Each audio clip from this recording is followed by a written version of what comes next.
Hello all, welcome back. And in this series of videos, we'll be learning Python from the very basics. So Python is a high-level object-oriented programming language, which is really popular for the field of data science, artificial intelligence, and machine learning. But Python is not only restricted to data science, ML, and AI. You can create websites with Python, you can create games with Python, and you can create web apps with Python as well. So there is a whole lot of things you can do with Python. And because Python has a lot of libraries, let's say thousands of libraries inbuilt into Python, and because of those libraries, Python is really popular because it's really easy to work with them. So before moving further, I would like to tell you that you need to set up Jupyter Notebook in your Windows or Mac, and I have already uploaded a video regarding that. The link to the video is in the description. So please have a look how you can set up. And before moving further, before starting with Python, let's get handy with Jupyter Notebook so we all are on the same page. So this is what is a Jupyter Notebook, and this is we call a cell. This is a cell in which we'll be writing a code. And if you want to add more cell, you can just click on this plus sign, and the more cells will be added. And if you want to delete a cell, you can click on this cut sign, which looks like scissor. So if you go on a cell and put your cursor over it and just click on this particular scissor icon, so that's how you can actually cut the cells and add the cells with the plus sign. And if you want to run a cell, if you want to execute a cell, obviously we have to write a code for that. So let's just start with Python now. So what is the basic thing you can do in any programming language? So the basic thing is to print out something, like it's able to print out anything you want. So let's say I want to print Python is cool. So for that, I will be using the print function. Print Python is cool. So that's how I can use print function to print a message. To print a message, Python is cool. So print function basically is for printing anything you want, anything you pass into it, and it will get printed out exactly. Let's say you want to print a number, print 10. And that's how you can print a number. If you have passed a number inside the parentheses of print function, you will get a number. So I just want to tell you one thing about print function, which you really need to know. Let's just use let's just use three print functions: print Python, print is print cool. So if you see, I have written print Python on the first line, and then below that I have written print is, and below that I've written print cool. So in the same way, I have got the output. Python in the first line is in the first line, and cool is a cool in the second line, a cool in the third line. And this is not, the output is not because of the way I have written it. It is because of the functioning of print function. The print function has a parameter inside it, and the parameter is end, the end parameter, which has a default value of \n, which has a default value \n. So what do I mean? What do I mean by default value? Default value is something which is already specified, beforehand, and we haven't specified it exclusively. So that is what a default value means. And what do we mean by \n? \n simply means to go to a new line. If you want a new line, you say in programming languages, we want a new line. So \n denotes a new line. So because there is a parameter n equals to \n, and it is a default value. Because of that, we are getting a new line after every print statement. After every print, we are getting a new line. Let's say you don't want a new line, you want to continue it, like you want Python is cool, so you want it in a single line. So what you can do, either you can write this way, but obviously I need to tell you the functioning of print. So what you can do is you just can pass, instead of \n, and you can pass an empty space like this. And if you run it, shift enter, the shortcut of if you want to execute a cell, sorry, I forgot to tell you that. If you want to execute a cell, what you can do is just click inside the cell and hit run button, or you can just do the shift enter. So that's how you can run it. And if you see, I have removed the \n, and now the line is not changed after the first print. the line continues, and it is print Python is. And now in the same way, if I remove end from here as well, I will get in the straight line. Python is cool. So that's the use of end parameter in Python. So now let's talk about what are statements in Python. So whatever you write in Python is a statement. Whatever you write in Python is a statement. This is a print statement. This is a print statement. Okay. Okay. So let's move further. So now we're going to talk about comments, how we can actually write comments in Python. So what are comments? Comments are basically lines which are not executable, which are not read by the compiler as the code, which are ignored by the compiler.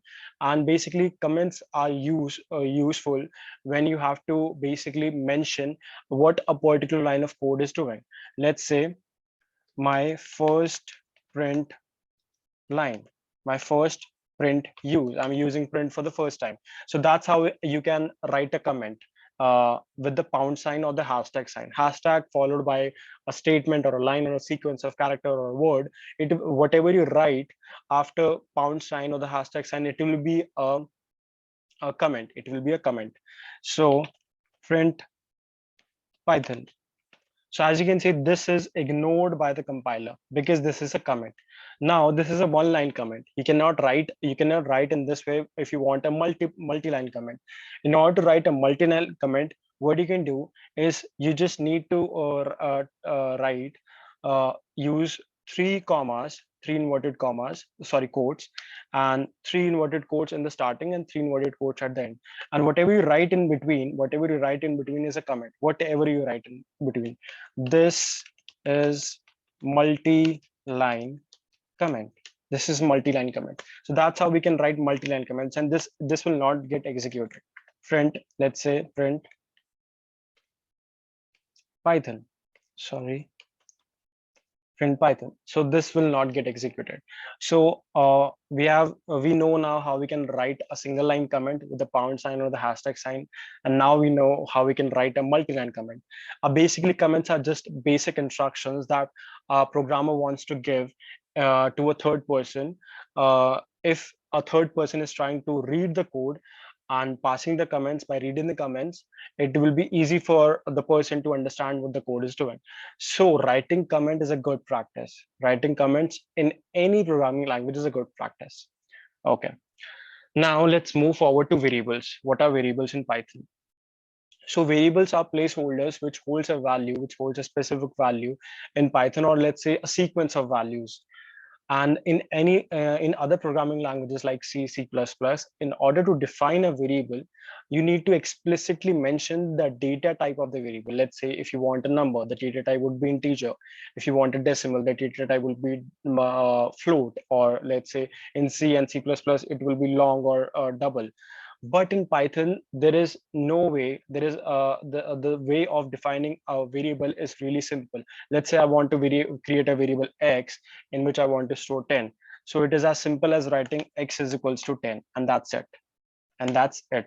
So because we don't have to mention the data type, because we don't have to mention the data type of the variable we want, and because it is automatically calculated, it gets automatically stored in Python. Python automatically calculates the data type of the variable.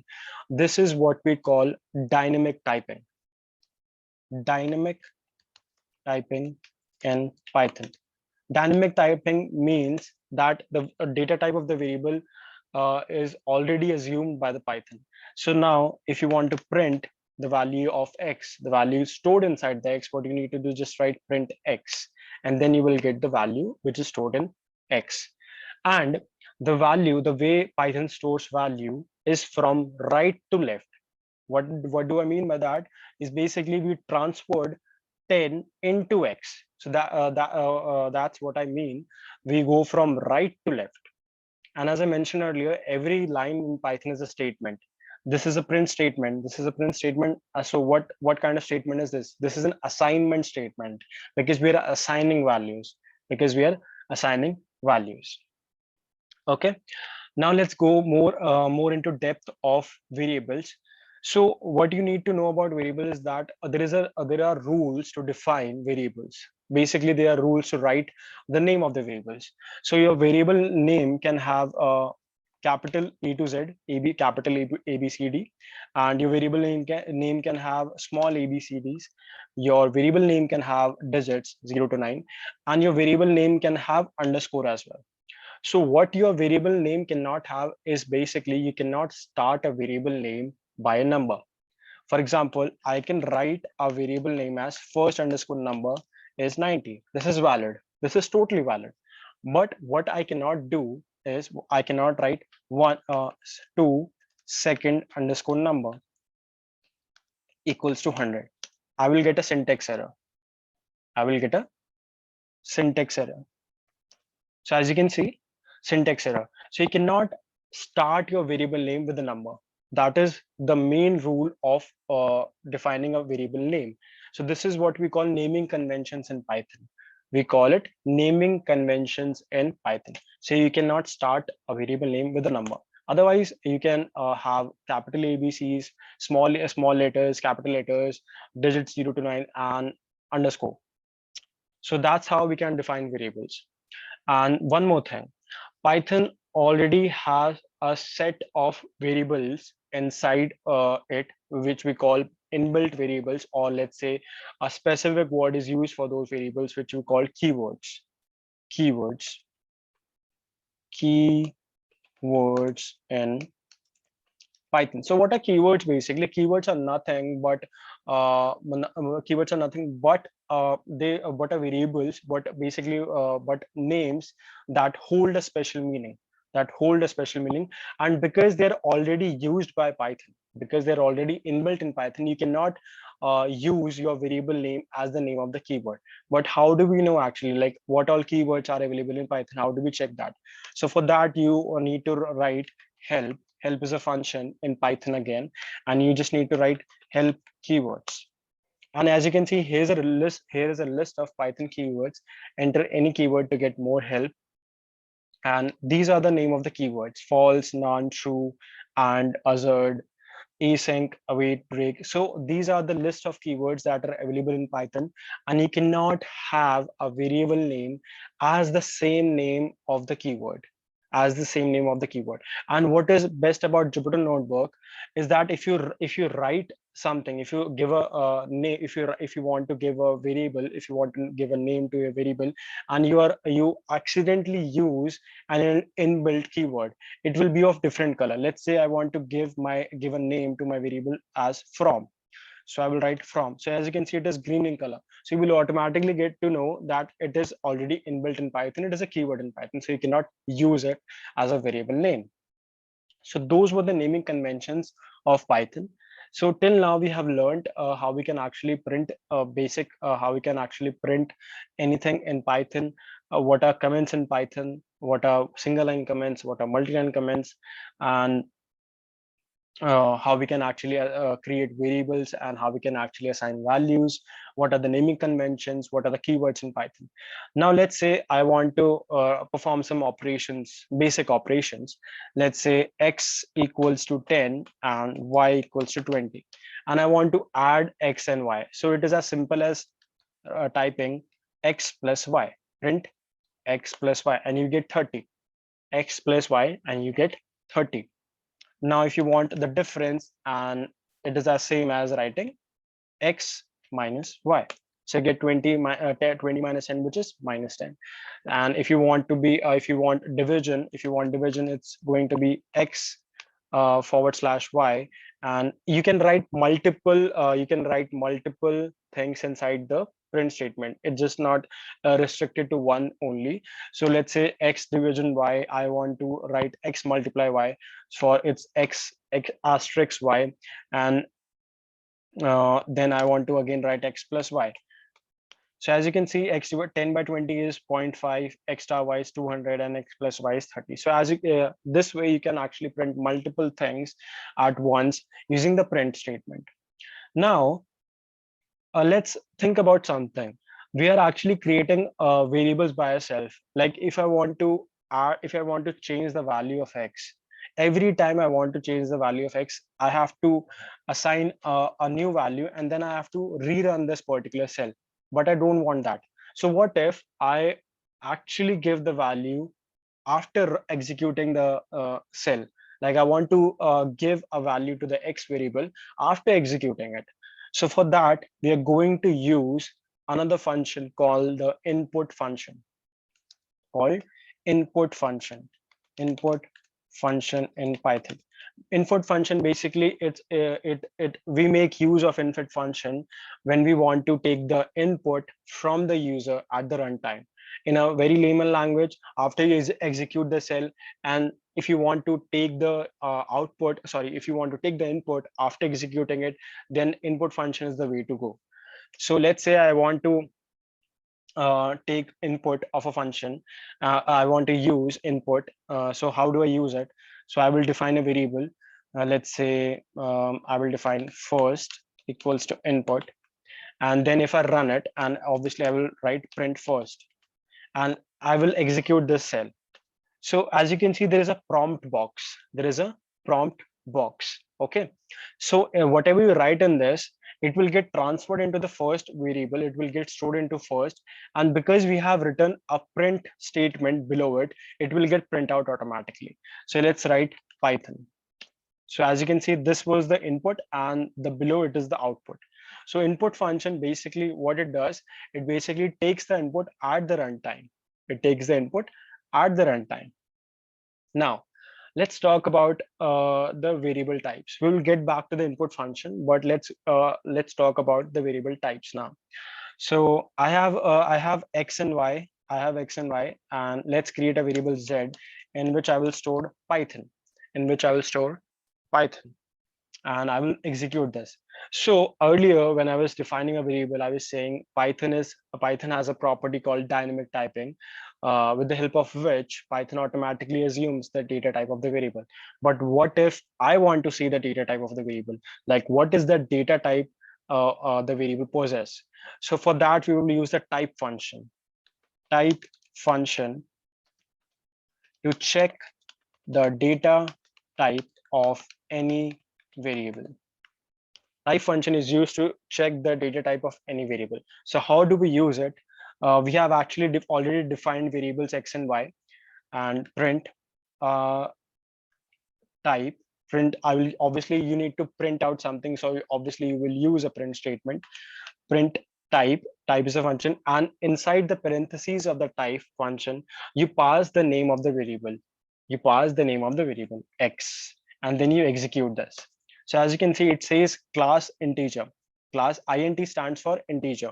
So because x equals to 10 is x equals to 20 here is an integer, that's why we got integer. Now, what is the data type of Z?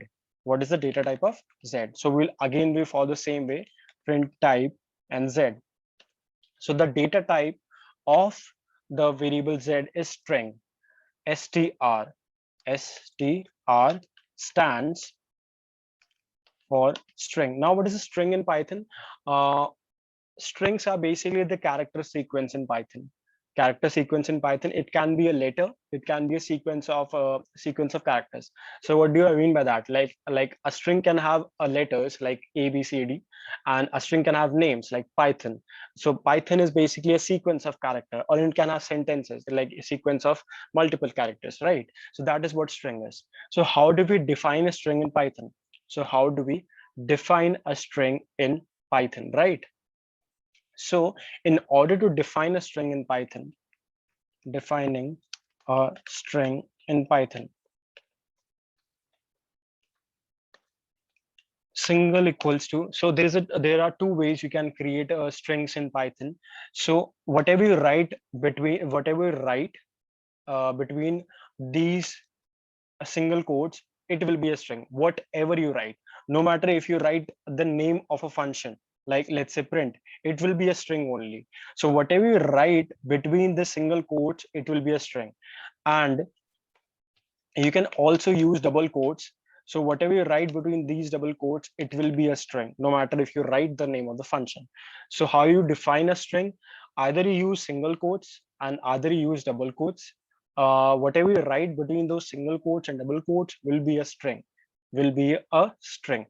So, and there is a requirement for that. If you have started your string with single quotes, you have to end your string with single quotes. You cannot have this like you have started with single quotes and you have ended with double quotes. So if you see there is an end of line, EOL stands for end of line, because here there is an error. At the end of line, there is an error. And that is why the Python saying is syntax error, end of line, while scanning string literal. So that is what I was saying. You cannot have a string started with single quotes and ended with double quotes. So your starting quotes will be same as ended quotes. Okay. So that's how we can define strings in Python. So you can also obviously print again. Okay, I just forgot. Yeah, it's good.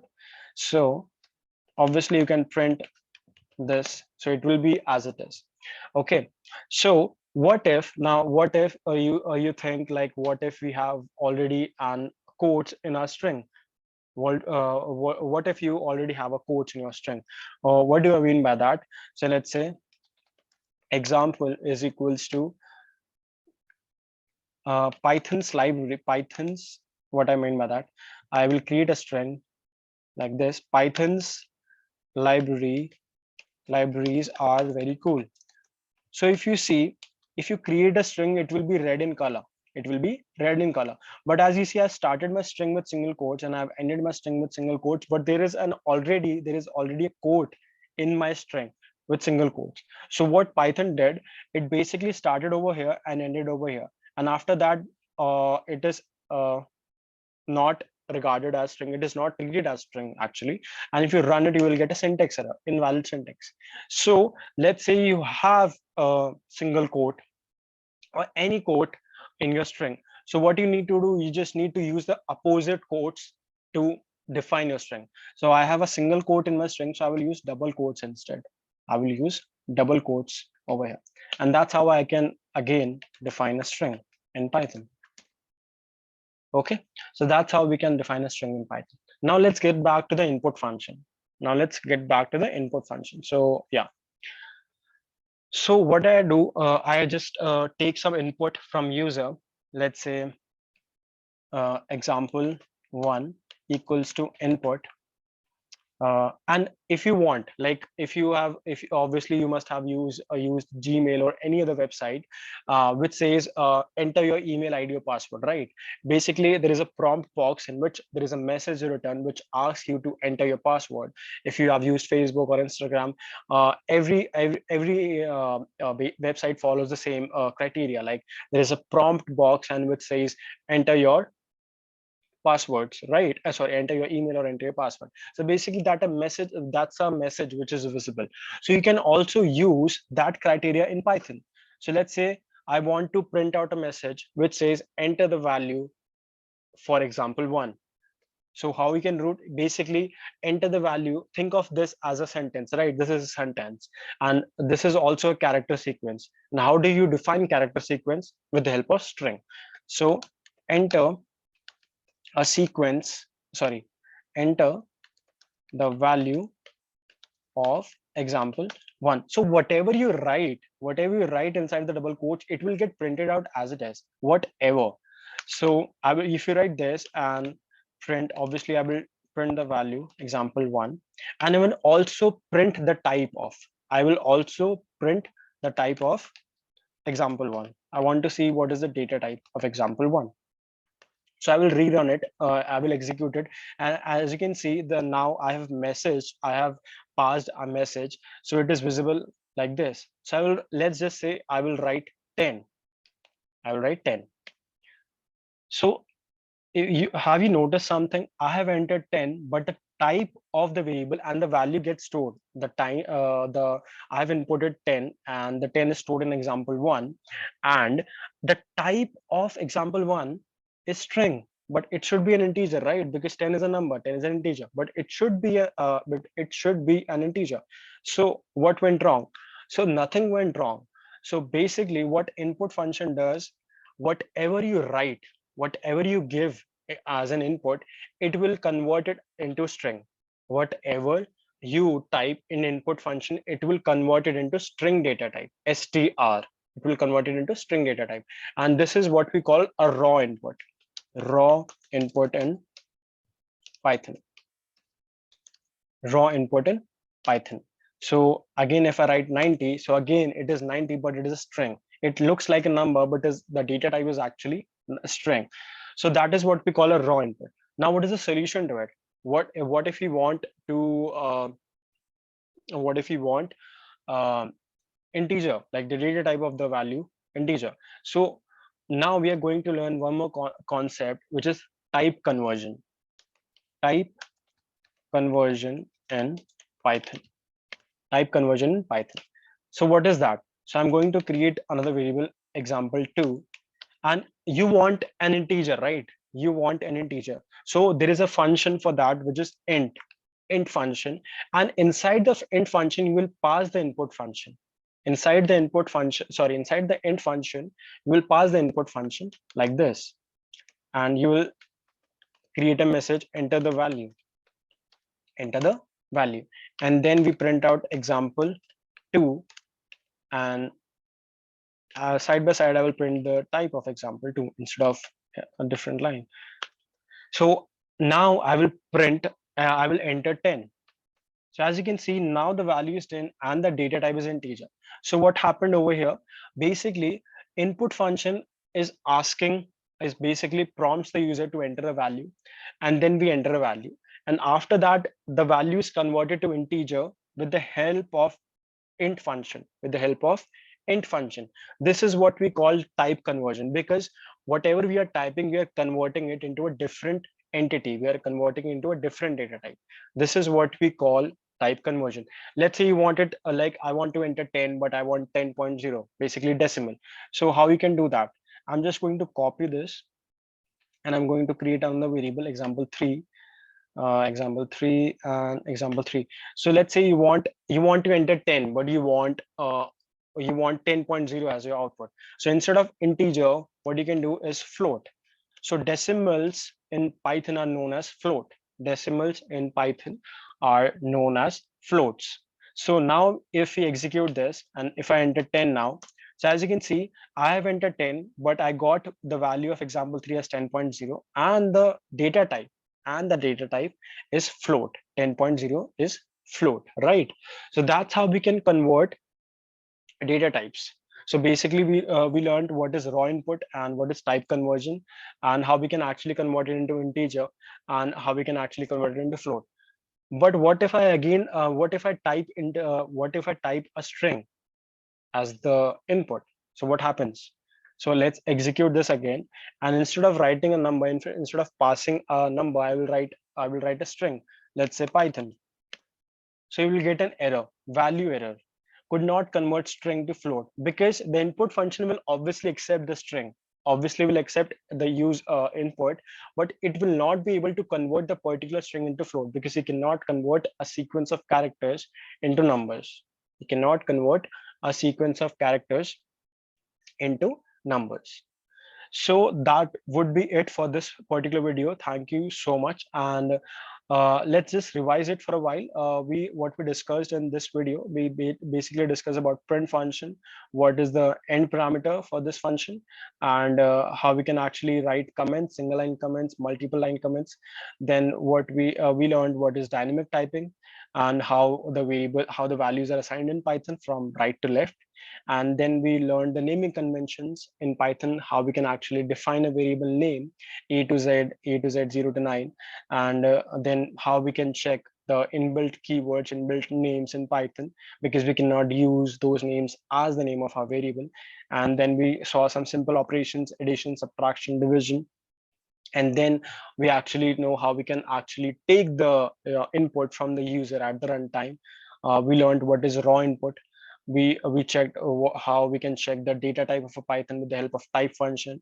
We learned what is type conversion, how we can convert it into integer, how we can convert it into float. So that's it for the video, and thank you so much for watching, and I will see you soon. Thank you so much.